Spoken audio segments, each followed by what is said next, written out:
Hello, fam. My name is Bailey Kaliopu, and this is now week 4 now of our summer session for ED-331. This is my post recording for the post-assessment debriefing meeting, and I won't be having my colleague with me today, but his name is Robert Uemoto, aka Mr. Uemoto. He's now been teaching uh, Algebra 1, Algebra 2, Geometry, but mostly in the lines of algebra at Waianae High School now for the past 9 years. Um, I had the opportunity to work with him now over last year, and this meeting will just be information that was debriefed between both me and him. Um, from what I remember, what we did last year, and which is just a couple months ago. But anyways, cut it to the chase. Cut it to the chase. I know that as teachers, a lot of time from what I've learned over this past semester is when we plan from the test backwards. A lot of teachers like to utilize the post-assessment first and to kind of march their way backwards into seeing how their lessons will be broken down. So sort of gonna be taking upon that aspect in this post assessment debriefing meeting. But just for the to get started on my introductions, I wanted to focus on my particular grade level, which is obviously grade 10, algebra math workshop. There's a couple of standards that fell within this particular post test assessment that I'm focusing on inside of this meeting that we focused on. And some of these standards was SS CCSS math content HSA REI B4B. And it's studied as solving quadratic equations by inspection. So taking the square root, completing the square, the quadratic formula, and factoring. For this particular post-assessment, factoring and using a quadratic formula is super important um, in regards to this specific standard. And also the next two standards below. So the HSF, IFC7 graph function expressed symbolically and show key features. So for this one, um, our students needed to understand how to identify key features, how to utilize key features, and how to graph the quadratic functions, show the intercepts, the minimums and maximums. But most importantly, for this specific post assessment, I'll be focusing on the last standard, which is HSA SSE B3A, which is um, understanding how to factor quadratic expressions to reveal zeros of the function that it identifies. So basically, how can our student identify how to correctly factor a quadratic expression or equation and how to solve for zeros if needed? But mostly the first part, which is understanding how to factor quadratic equations. For the specific post um, assessment debriefing, I'm focusing on one particular student whose identity I am keeping confidential in regards to the Family Education and Privilege Act, or FERPA. So the student's identity is known as student sample A. This post-assessment debriefing discussion will focus on one of our students' work progress from Unit 7, Quadratic Functions, Part 2. The learner's identity will be kept secret, as like what I stated. The student's identity as sample student A has a specific learning disability. So he was eligible for special education services as one of our IEP kids because he was eligible under specific learning disability.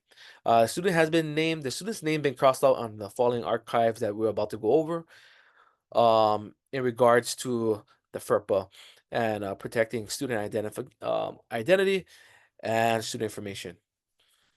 So some just basics of what me and my colleague did over the past semester in regards to like digital formative assessments, trying to connect our students to like just trying to stay within the realm of like today's era. So like we definitely got to gather information. Okay, our kids love video games, our kids love digital, so anything digital. So what we did is we decided to run with Kahoot and GameKit as GimKit as like two forms of uh digital formative assessments. Um and we found some advantages of using Kahoot. So one of the advantages was that it allowed students to learn without notice of being quizzed. Our students a lot of times became super engaged with Kahoot because they realized that once when they'll see Kahoot, they'll be like, "Oh, snap! I know that a reward is can be rewarded to us." Which in that case, we rewarded kids with canned foods or like spam or Vienna sausage. But anytime they would hear Kahoot, it became like a classical conditioning. So they would hear Kahoot and they would think, oh, food. So a lot of them ended up being like motivated. A lot of our students ended up being motivated, would have been excited. Um, and a lot of them even tried to like study beforehand before even coming to class because we would tell them like, hey, be careful. We might have a Kahoot and stuff. So when they first realized that food was involved, or those prizes and rewards, the behavior definitely modified in regards to the Kahoot. So positive reinforcement was one of the things. One of the things we got to utilize with using Kahoots, and it also provided real-time observation and instant feedback. So we got to literally assess the kids, based on the quick and instant autocorrection that Kahoot would allow. We was able to give the kids instant feedback in real time, so we was able to tell them, to correct a lot of the misunderstandings, if they had a different, if they graphed a point off, or they identified the wrong key feature for their problem. We got to break down that problem piece by piece, a little bit at little bit to address those areas. So we got to identify a lot of misconceptions, or some misconceptions, from utilizing Kahoot, but there was also disadvantages as well. And it became we realized that that at sometimes it was a distracting tool, especially for lower achieving students who enjoyed excitement of getting a question correct by guessing random choices without analysis of the question. So we noticed that a lot of our lower achieving students, or our students who viewed Kahoot as I'm not gonna ever get the prize, so it's like, shucks, I might as well just guess on the answers.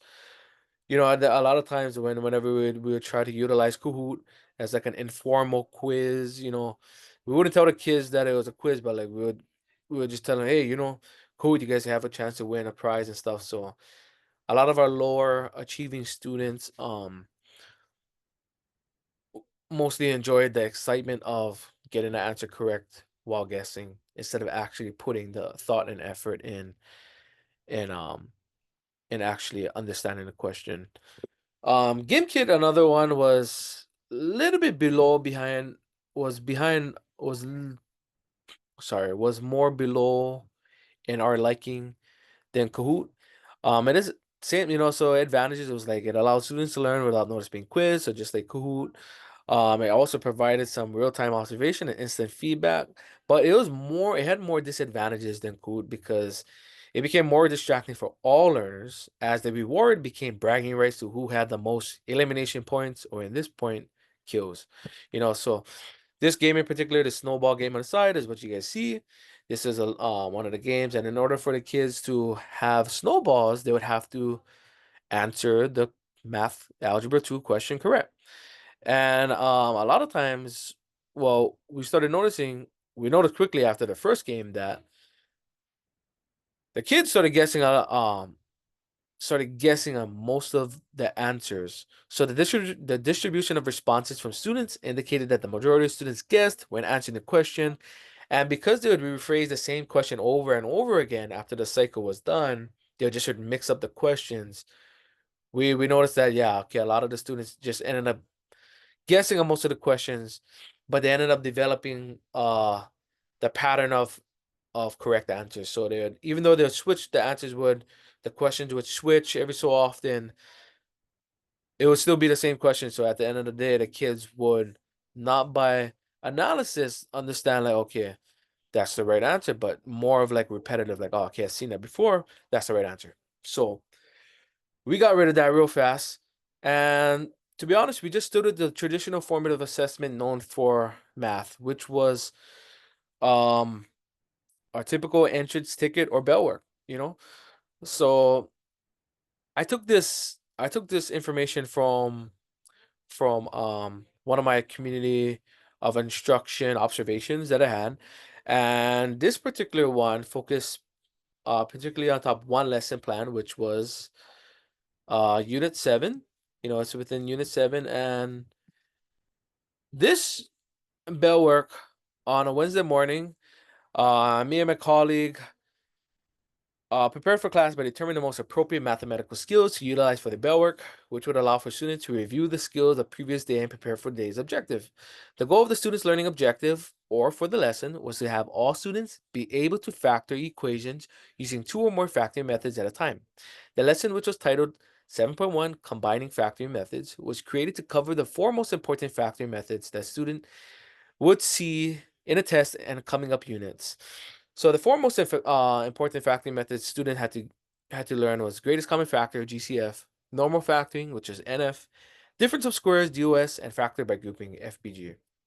So the bell work or entry ticket provided in artifact 1A was deliberately selected to allow Mr. Calliope and Mr. Ramono to evaluate students' ability to accurately identify the 2 factoring methods from the 4 available options.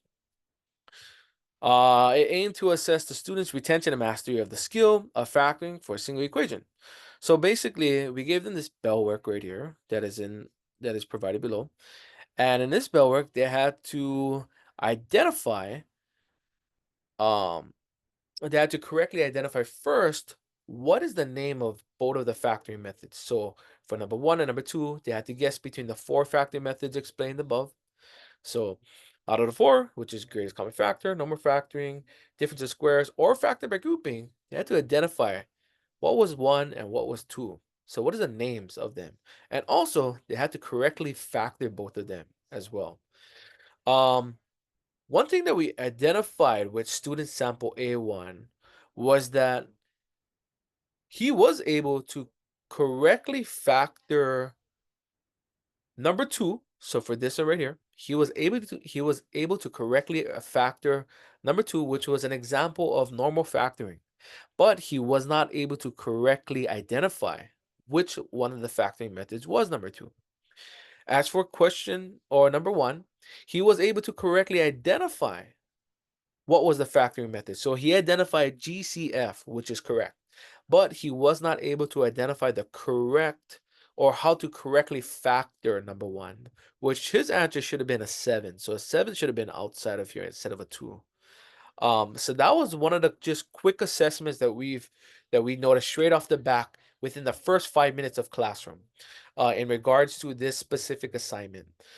Um, so when we noticed that, one of the things that we did when we quickly went around to assess the students by just walking around and providing instant feedback was I provided him quick feedback just by saying, "Hey, student sample A, good job. I've seen that you've done a good job on both of this. Just you're missing one thing that you've done in problem 1 and one thing that you've done in problem 2. And that one thing is identifying the correct name." So within that short time frame, because class is so fast, I got to give him that instant feedback of, "Hey, good job, good work on top of 1 and 2. Just you're missing 2 little things that will give you the full points when it comes time for a test." So he was able to identify that after that, but because of the sake of time, we moved so fast, so um, he wasn't really able to do corrections. So on top of this bell work, as you see right here, there's no correction that was made on top of his bell work. In terms of a formative assessment number 2, I guess for us would be a sort of a sense of an evidence binder. So our class, because of it being an algebra 2 class, we deal with evidence binders. So basically it's oh, sorry, I don't have a evidence binder on me, but basically it's just a regular binder, but inside of it we have everything that's all organized in a sense of units. So the units from unit 1 all the way to unit 7, which is what we're talking about right now. So for instance, the assignment that we've done in a day was a form of a formative assessment. So we assessed how well he did, or how well student sample A did, by looking at his assignment and the individual work that he'd done in his assignment after being modeled. So during the lesson, Mr. Uemoto and Mr. Kaleoku decided that it was best to run on a one teach, one assist co-teaching model of instruction, which allowed me, Mr. Kaleoku, to assess how well students were able to learn the skills of factoring equations using two or more methods. I observed quickly that student sample A struggled with staying on pace with the rest of the class and made the decision to pull student sample A. So I made the decision to pull student sample A back to my desk to work one-on-one. And it was during that time where I definitely identified that he definitely had strengths in areas of the first two factoring methods, which is like normal factoring and difference of squares. But when it came to factor by grouping, or most importantly, I noticed that the greatest common factor, which is out of the four factor methods, is one of the most important, is the one that he struggled with. Um, is the is the area that he struggled with. And it was during this time that yeah, I noticed that he struggled with it, and basically allowed him it because he struggled with identifying and recognizing the greatest common factor of the problems. Um, I noticed that it led to an area of struggle when at the end of the procedure. So, whether using just one factoring method or two, so a combination of factoring methods, I know I identified that okay, he was already stuck on GCF, which is one factoring method. Now, if there was a combination of two factoring methods involved, so GCF and normal factoring, that definitely led to a whole whirlwind row of of wrong answers because he was already just stuck on that one factor method in itself. So here's an example of what we done within the lesson. So what I was able to do on the one-to-one co-teaching model was I was able to assess how well he was doing more closely and identify okay that GCF was the primary challenge that student sample A had. And Mr. Uemoto, Mr. Uemoto used a lot of different modifications within our assignment in itself. And one of the things we used was like scaffolding. So we got to use colors, as you see right here. The kids got to model after Mr. Uemoto. So whatever colored Mr. Uemoto used, which green, blue, red was the different coloring methods. So four of the factoring methods was all for different color. We had difference of squares in black.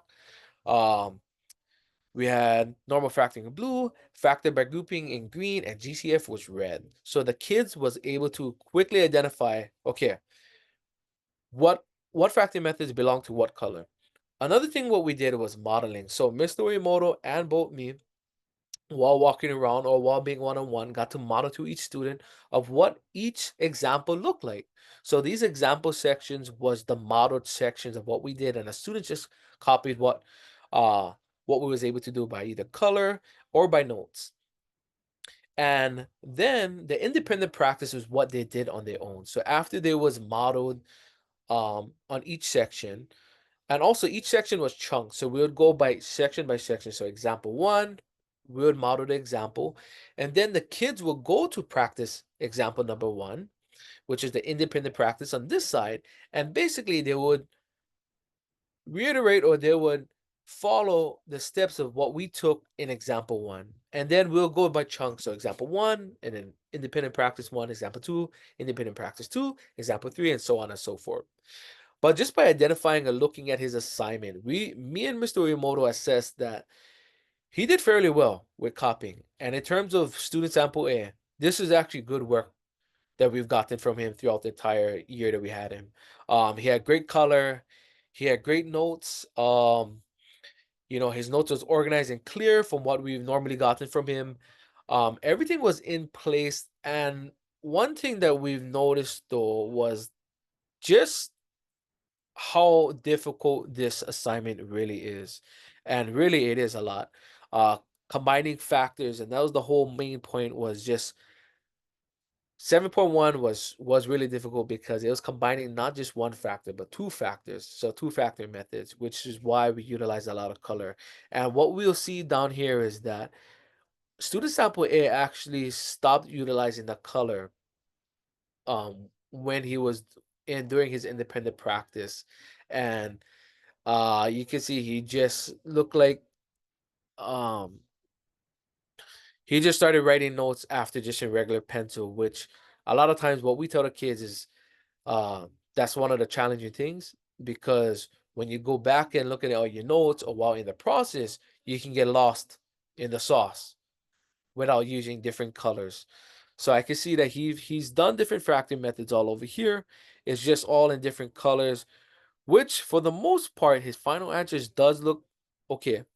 I think it's just we noticed that when it came to certain areas, there was little mistakes, minor mistakes such as the negative signs and whatnot that he probably wouldn't have caused if he utilized color.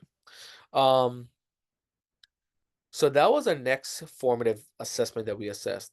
The third formative assessment that we also utilized to assess how well the students basically learned the entirety of what we've covered is an exit ticket. So in order for me and Mr. Imoto to gain a sense of the progress of how well the students perform, the student learning objective, an exit ticket was provided as a way to make an informed decision of understanding the skills taught or any misconceptions. Artifact number 3A provides a visual of the skills that both Mr. Imoto and Mr. Kaleopo wanted to assess on how well the students were able to perform the skills and goals for the lesson. Artifact 3B showcased a glimpse of the similar issues that both Mr. Imoto and Mr. Kaleopo noticed throughout their entire lesson, from the bell work to the lesson activity to the exit ticket. So student sample A showed that although they were able to correctly factor out the greatest common factor for problem number 1, they weren't able to perform the second factoring method to finish the problem. Student A also showed to struggle with identifying the correct factor pairs for problem number 2, which focused on the by grouping uh factor by grouping the factoring method. Oh, sorry, factor by grouping factoring method. Although the students were instructed to participate in assessment, to the assessment problem. So what we did to sorry, just jumping the gun. We allowed the students to be involved inside of their assessment of how well they felt, how confident they felt about this lesson. So what we did is we provided a rate of mastery from 0 to 4. 4 being I got this, I can do this on the test without no notes, with no questions asked, nothing wrong. I can do this 100%. 3 is like, all right, I think I can do this. I mean, I think I can. I might make a little bit of mistakes, but I got this definitely with no notes. 2 is like, oh, I maybe can do this with notes, and probably might get some things wrong, but I'm pretty sure I can do this with notes. 1 is like, hey, mister, you guys gotta definitely teach me this. I don't know what the heck is going on. I'm lost in the sauce. So we gave them a rate of mastery for them to rate themselves and also for identify if they needed tutoring. One thing that we noticed though quickly with student sample A was that when I scroll down over here, you guys will notice that in his exit ticket, he was able to identify, okay, his learning target. I can factor equations using 2 or more methods at a time. He was able to put down A and B, his 2 problems, and um, almost able to solve them correctly. Except he forgot to rate his mastery, and he also did not indicate if he needed tutoring or not. Which is two important things, or two of the most important things, if not, besides doing the work, that we always reiterate to students for them to indicate just to see how well they feel like they are doing, you know. Um, and so just quickly, we noticed besides with how him rating himself, we noticed that we sort of got the idea, okay, knowing our student sample A, with his bell work, with him struggling with just one method in itself, especially when it came to the greatest common factor, and it came to identifying what is the correct method to be used, we definitely knew that, okay, this is probably more procedural. His assignment, the assessment of his assignment was probably more procedural. He probably could, he was able to probably do this more because he's seen a lot of the notes that was taken down which became more of a procedure instead of actually giving him something to actually test his retention skills, like what we did in his bell work. So bell work was like right on the spot, and just by identifying his skills, uh we knew already that he was a little bit rocky with identifying the correct method to be used, and correctly identifying how to factor the greatest common factor. So although his assignment looked okay, we knew that we had to sort of put a red flag on student sample A, just from the bell work in itself. And also now we've gained more insight utilizing his exit ticket that, okay, definitely, I think we definitely got to reassess the student and reassess how well we can, um, how well can we hone on his skills of factoring when it comes to these four methods. Are we going too fast? Is this too much? This is difficult. We have to identify that this is difficult, not just for him, but for a lot of our students. When it came to a combination of two factoring methods to identify and factor out.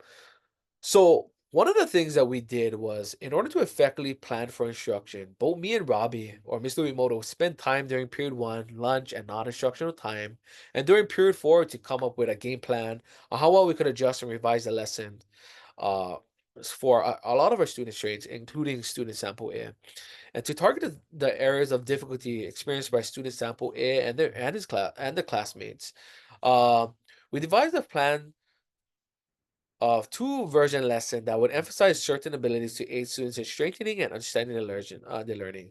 So version 1, located in artifact number 4, was designed to emphasize the individual factoring method, providing an opportunity for students with specific learning abilities such as student A to strengthen their factoring skills throughout the written instruction. Okay, so basically what we did was, we was like, okay, let's not move on to 7.2.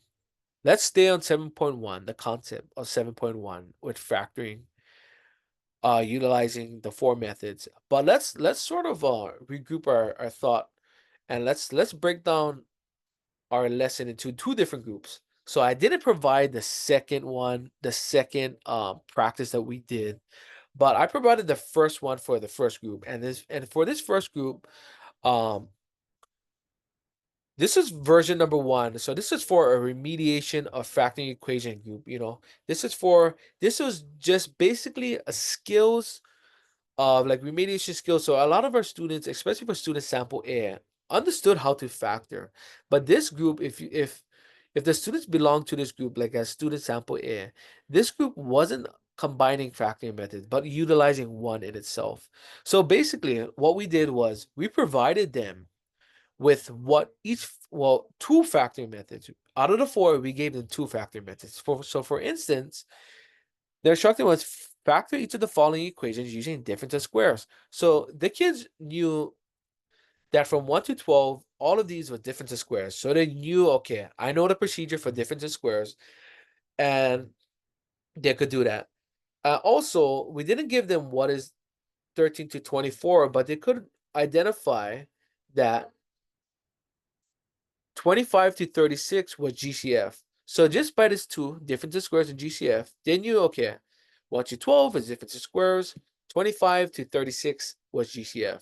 That meant that the next two was either of the next 4. So this one, they had to identify, okay, they could quickly identify, okay, I know that this is not difference of squares because it's right here. I know it's not GCF because it's right here. So this must be normal factoring because the front number is just an x, which is normal factor. Oh, I know this is factor by grouping because 37 to 40, because our front number is a number bigger than 1, which is factor by grouping. So we did challenge the kids to identify 2 of the 4 factoring methods for this one and this one. But we wanted to make sure that the kids felt confident in understanding, especially student sample A. We wanted him, just because this assignment is focusing particularly on him. We wanted we wanted student sample A to definitely hone their skills in factoring out the GCF of each expression. And we really wanted that student to focus within this area. However, when it came to evidence data, so basically once when they're finished with their assignment, they should be able to do all of this. One thing we noticed that when examining student sample A's data is although he did the assignment correct, like what I said, so although his assignment looked good up here, so he received a 4 out of 4. When it came to 7.1 additional practice, he had a 0. Well, student sample A had a 0, which indicated that either he was absent or that he didn't turn in his work at all, which means that he didn't get the skills in order, the skills that we wanted him to practice. So what we noticed is that when it came to student sample A's Unit 7 post-assessment data, focusing particularly on the last learning target, which is I can factor quadratic equations, which is basically what we've done in 7.1 in assignments and the bell work and the exit ticket and the intervention that we provided. We noticed that student sample A scored a 4 out of 10, which basically put him at a 1, which is a D range just for that learning target in itself. We noticed that student sample A, when looking at his progress on his test, on his post assessment, he got 4 questions correct. And for this one, for K and L, they're examples of GCF. So although he did those correct, we noticed that with the other areas of GCF, he still struggled. So this area is AB, um, A, B, H, I, and H and I. So although he struggled on all areas of the factoring methods, he had the out of the areas that he did best on, out of the 10, GCF was one of the strongest slash areas of struggle. I mean, he had 2 correct, but he still definitely struggled in all areas, but he did a little bit well and according to all 4 factoring methods. But just looking at his assessment, at student sample A's assessment data, we noticed that student sample A missed the 7.1 additional practice. And in terms, when it came to focusing on top of his post assessment, we realized that he didn't do so well. Student sample A didn't do so well when it came to that skill of the learning target. And just addressing some of the questions, I feel like we that me and especially I myself could have probably done more in terms of looking at certain accommodations that we've could have done or sort of intervention that we've did, and maybe just learning of just going over the different skills that we're learning within just this classroom in itself, probably incorporating some progress monitoring techniques of just assessing how well he did in not the whole spectrum of the whole year, but just in the skills focusing just in this unit itself.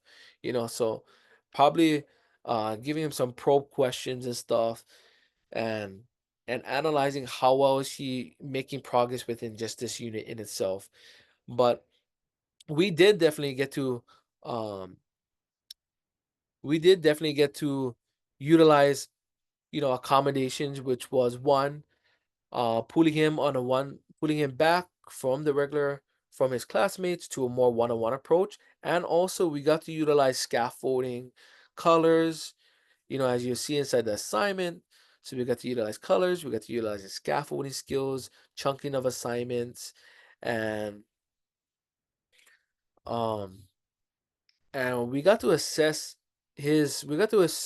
student samples age knowledge by providing various types of assessments, which was the bell work, um, the assignment in itself, and the exit ticket. all aside from the post assessment, including the intervention as well, which student sample A missed in this case. But we really believe that I truly believe that that we probably could have assessed this student and a lot of our students skills more better. And just hopeful that after this class, I get to learn a lot of the skills and stuff that we've been learning throughout the week, and see how we can incorporate that going forward. This is my post assessment debriefing meeting, and thank you for taking the time to listen and to come out here and hear me talk. Have a great day. Aloha.